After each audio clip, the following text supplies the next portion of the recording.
विधानसभा चुनाव होने वाला है। चुनाव में अभी लगभग 14 महीने बचे हैं, लेकिन राज्य की सियासत में गहमा गहमी तेज होती नजर आ रही है।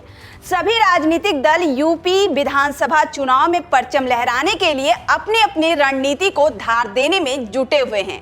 खास तौर पर बीजेपी ने 2024 में यूपी में बिगड़े सियासी समीकरणों को दुरुस्त करने की अभी से कवायद शुरू कर दी है। इसी कड़ी में बीते गुरुवार को लखनऊ में पीएम मोदी ने वसंत कुंज इलाके में भव्य राष्ट्र प्रेरणा स्थल का लोकार्पण किया।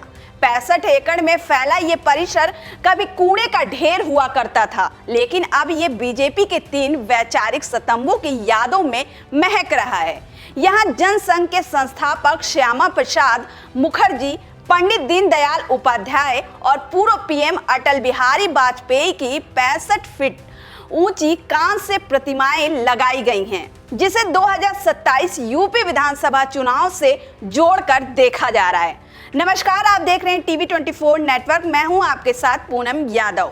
भारत रत्न और पूर्व प्रधानमंत्री अटल बिहारी वाजपेयी की 101वीं जयंती पर पीएम मोदी लखनऊ में राष्ट्रीय प्रेरणा स्थल का उद्घाटन किए। अब इसे लेकर प्रदेश की सियासत गरमा गई है। खास तौर पर इस स्थल को 2027 यूपी विधानसभा चुनाव से जोड़कर देखा जा रहा है। दिलचस्प बात यह है कि ये तीनों महानायक ब्राह्मण समाज से आते हैं। पिछले तीनों बीजेपी के ब्राह्मण विधायकों की बैठक के बाद जो बेचैनी की खबरें आ रही थी, अब माना जा रहा है कि इस भव्य स्मारक के जरिए बीजेपी ने उस नाराजगी को शांत करने का बड़ा सियासी संदेश दिया है। वहीं 2024 के लोकसभा चुनाव में यूपी में बीजेपी का बड़ा झटका लगा था। 2019 में जहां पार्टी ने 62 सीटें जीती थी, तो वहीं 2024 में ये घटकर 33 हो गईं। इसके चलते केंद्र में नरेंद्र मोदी को तीसरी बार सरकार बनाने के लिए सहयोगी दलों पर निर्भर रहना पड़ा। यूपी में बीजेपी को खासतौर पर ओबीसी वर्ग, विशेषकर कुर्मी समुदाय के वोट खिसकने का नुकसान झेलना पड़ा। इसी कारण अब बीजेपी 2027 से पहले अपने सामाजिक समीकरणों को फिर से संतुलित करने में जुट गई है। ओबीसी के बाद अब पार्टी का फोकस ब्राह्मण वोटों पर है। हाल ही में लखनऊ में बीजेपी के ब्राह्मण विधायकों की एक अहम बैठक भी हुई, जिसमें जाति आधारित राजनीति में ब्राह्मण समाज की भूमिका और उनके प्रतिनिधित्व पर चर्चा की गई।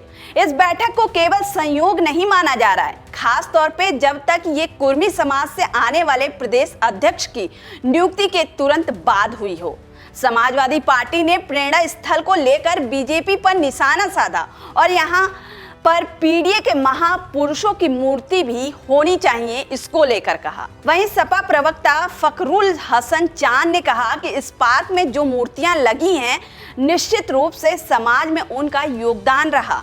सपा को इस पर ऐतराज नहीं है। सपा नेता ने आगे कहा कि अगर इस पार्क में दूसरे महापुरुषों की मूर्ति भी लगती तो बेहतर होता। जो पीडीए समाज से आते हैं, उनकी भी मूर्ति अटल बिहारी वाजपेयी की मूर्ति के साथ लग जाती। हमें लगता कि ये और भी मूर्ति लगाई जा सकती थी, ताकि समाज के सभी वर्गों का प्रतिनिधित्व हो सके।